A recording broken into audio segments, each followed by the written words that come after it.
નમસ્કાર દર્શક મિત્રો, હું છું પરમાર અનિશા. તમે જોઈ રહ્યા છો લોક સામના ન્યૂઝ. તો જોઈએ આજના સમાચાર. સાબરકાંઠાથી અમારા રિપોર્ટર જીતેન્દ્ર સોલંકી સાથે.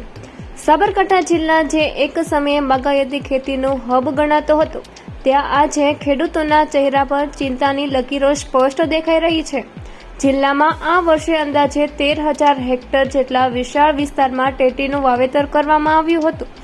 ખેડૂતોએ રાત દિવસ એક કરીને એક વીઘે 40,000 થી 50,000 રૂપિયાનો માતબર ખર્ચ કરીને પાર્ક તૈયાર કર્યો હતો. આશા હતી કે ઉનાળાની સિઝનમાં ટેટીના સારા ભાવ મળશે અને વર્ષ આખું સુધરી જશે, પરંતુ માર્કેટમાં સ્થિતિ ઉલટી જોવા મળી રહી છે.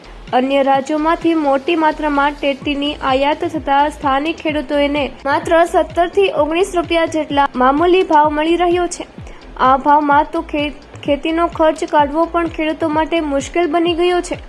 મુસીબત અહીં જ પૂરી નથી થતી. કુદરત પણ જાણે ખેડૂતોની કસોટી કરી રહી હોય તેમ છેલ્લા 2 દિવસથી ગુજરાતમાં વાદળછાયું વાતાવરણ જોવા મળી રહ્યું છે.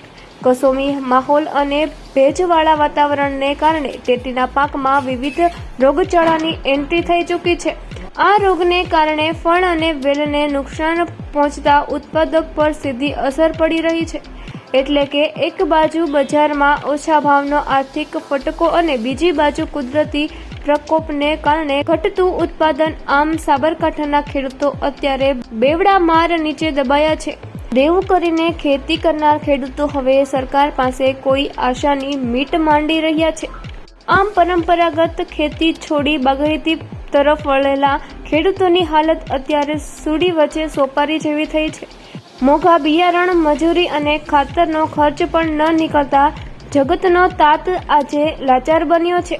હવે જોવાનું એ રહે છે કે શું તંત્ર આ નુકસાનીનો સર્વે કરી ખેડૂતોને કોઈ રાહત આપશે કે પછી ખેડૂતોએ દેવાના ડુંગર નીચે જ દબાઈ રહેવું પડશે.